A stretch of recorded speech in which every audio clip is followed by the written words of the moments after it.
What's up, guys? It's your boy J Blaze TOD back at it again with another interview with, what's your name? Nathaniel Page. Right, ABF3 Page over here, and my name is ABF3 Simbat. Today we're gonna be asking them same questions that we ask every other interviewer in the military. So we have a list of questions. If you have any questions that you have for the military personnel, comment down below, and I'll ask those questions as well. All right, we're gonna get started. Tell ABF3 Page, can you tell me a little bit about yourself? What do you want to know? Like, where are you from? Like, where are you from? How old are you? Why did you? When did you enlist? Okay, where I'm from, that's a difficult question. I say this to everybody. I was born in Alaska, but both of my parents were prior military, so me and my sister would move around a lot. I mainly grew up around like the Midwest area, like Iowa, Ohio, Kansas, those places. Spent most of my life in Iowa and Ohio. So my sister was born in Ohio. Right. Currently 21 years old, and What year did you enlist? I enlisted November 2020. Okay. What do you remember about the day you enlisted?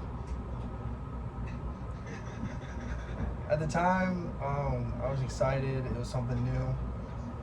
First time being away from basically like my entire family, so Right. it was exciting.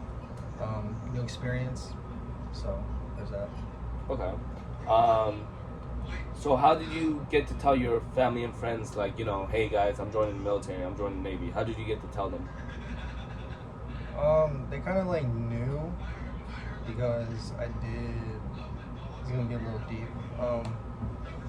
It was me and my dad in Ohio. That's where I shipped out of. I was in this relationship, and I moved out of my dad's house to live with her and her family. And right across the street, they had a family friend who was in the Navy. She was a recruiter, and I just kind of talked to her about it and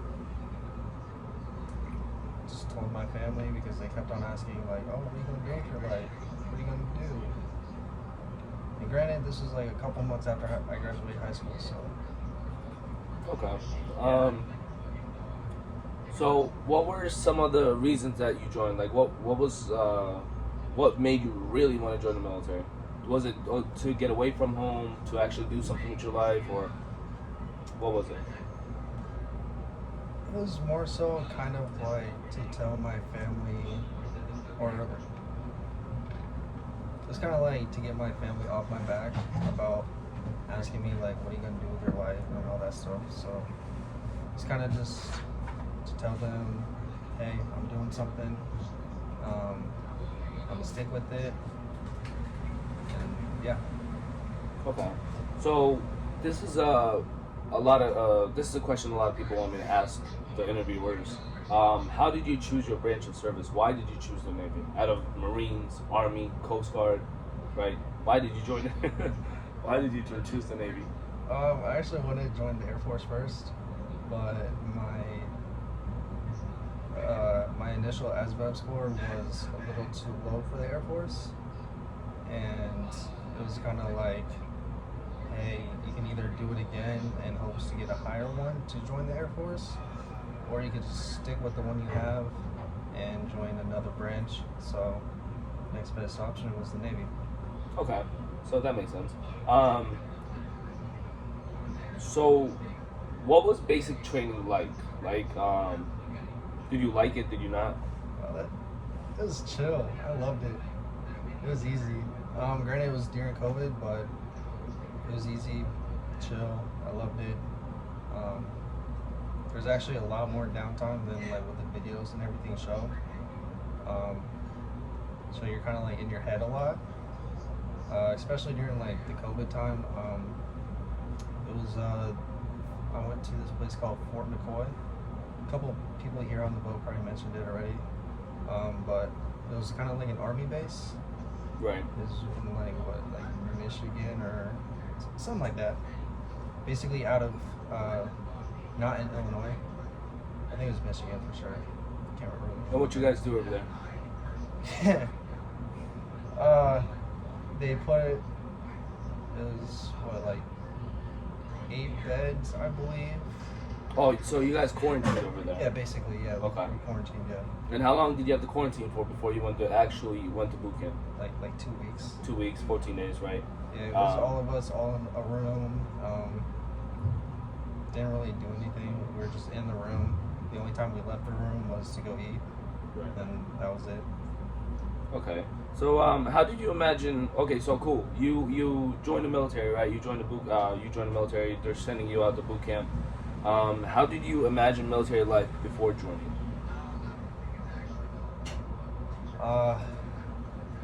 Like, what did you think of the military? Did you think it was all military bearing? Like, yes, ma'am, no, sir, yes, sir. Like, what did you really think about the military? I kind of saw it like that because, like I mentioned earlier, both my parents was in the military. They were both Air Force. So I kind of did see it like that. Growing up, I did also go on to Air Force bases with my parents. So I kind of saw it a little bit when I was younger. But military bearing for sure. I thought they're gonna be more strict on it, like once we got to the fleet and everything. But it's a little laid back. That answers it. Okay. Yeah, no, definitely. Now, okay, so that was your perception before. Now, what is your perception of it? Like, how does your perception change after joining? Pretty. It's a little bit different. Of course, you still gotta say yes sir, no sir, all that stuff. Salute the officers, all that stuff.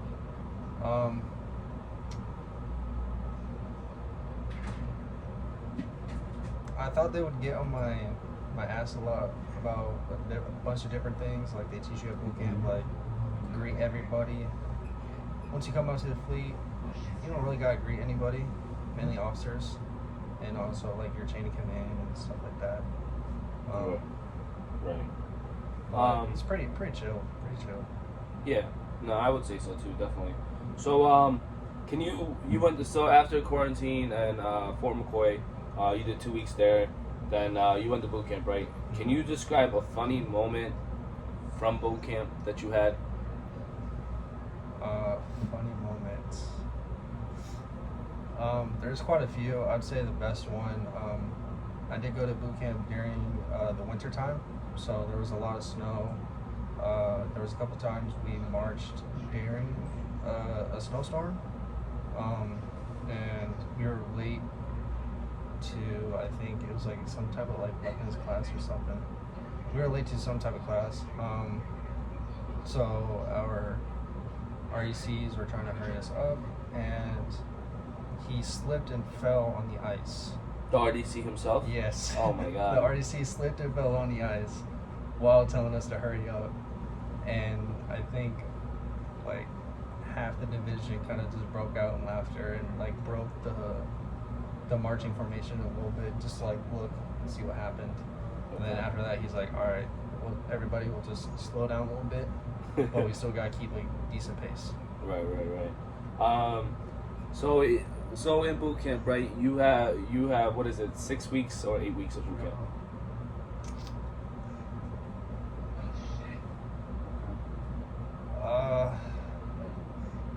So it's initially 8 weeks, right? I think it was but 8. With quarantine, it went down to 6. I think I went for 8 weeks, but with quarantine, it was a total of 10. Okay. I think at the time when I went, it was like the whole 10-week thing because of like quarantine and everything. But boot camp after quarantine was like 8 weeks. Right. So now you graduated from boot camp, right? You graduated from boot camp. Now they're sending you off to school where you learn your job, where you learn your rate that you picked, right? After you learn your rate, you join the fleet. You actually go to a ship. You actually have to do your duties for the military, right? Yeah. now you've been in for 3 years since November of 2020, like you said. Um, so now, probably you've done a deployment or so. And if you have done a deployment, where did you serve? Where did you go? Like the place? Yeah, deployment. Like, what countries did you go? You don't have to give the exact date and time or month. Just what countries and what did you like about those countries? I'm pretty sure we only went to like one other country, because the deployment was kind of like near the end of COVID, but that was also when a lot of other countries was still like shut down. If that makes sense. Like not allowing visitors, stuff like that. Right. So I think we only went to like one other country. I think that was like what, Bahrain. Bahrain? Yeah. Okay, and what did you like about Bahrain? Oh, Bahrain. Yeah. So, when you hit Bahrain, right, did you get to go out in town? Yeah. We went to Bahrain twice. First time we did go out in town. I didn't really do anything because I really didn't know what to do, and Right. also my buddies, some of the people I work with, they went out and didn't really like tell me or anything, so I just didn't really do anything. I just went to the next, just kind of like chilled there all day, and then Okay. we came back. So when you we're from America, right? So when you go to another country and you see like different religions, different people, right? So how do you feel about that? Like, what did it open your eyes? Like, not every place that you go to is like America. Like, other people have it different. I like learning about different cultures. The Japanese culture is definitely like my favorite. I wish we went there, but we didn't. And seeing how the culture in Bahrain was, it did open my eyes a little bit. I did see a mosque here and there, but you kind of like have to let them do their thing. Like stay quiet, don't like really get yourself involved, if that makes sense, if you're not used to their culture. Right. Basically just, how do I say this? Just do what you have to do. Stay on the low and Yeah, visit the yeah. country and have respect for their own country. Yeah, basically just like be a shadow and just do everything right like they tell you. Okay. So since you've been on deployment, right? There's you miss family, your friends, your family back at home. So how is some ways that you can stay in touch with family back at home? After a certain time, we could talk to people via Facebook on the computers. After a certain time, we also had certain phones placed around the ship to call. We'd have to get like a phone card to call them. I think that was like $20 a phone card. Right, $20 per phone card. Yeah. Yeah, something like that. Right. And there are certain phones around the boat that we could use that phone card to call back home. And then, in case of emergencies, there was a number that they would put into The landlines? like a regular phone, Right. that the offices would have and stuff like that. And then they would put the number that they need to call. Yeah. Okay. So, before we end this interview, do you have any advice for others? Like, why they should join the military? Like, if you had to inspire them, they're watching this interview and they're like, you know what? I really want to join the military, and this guy really did inspire me to join the military. Do you have any advice for others? How to, like, prepare for the military?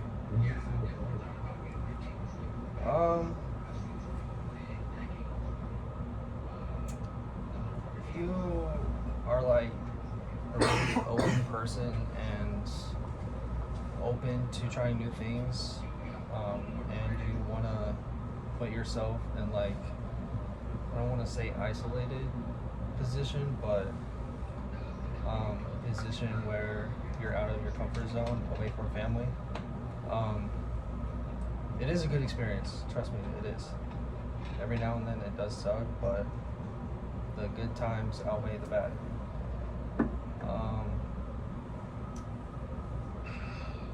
So also kind of like a job security. Like military is definitely a secure job if you do not do something stupid. If you do something stupid, they will light you up and bring you all the way up to where you are no longer part of this institution. Okay. That's how you put it. But just, I think everyone should try it at least once. Do like come in as an undes sailor, and then if you like it, strike a rate, re-enlist.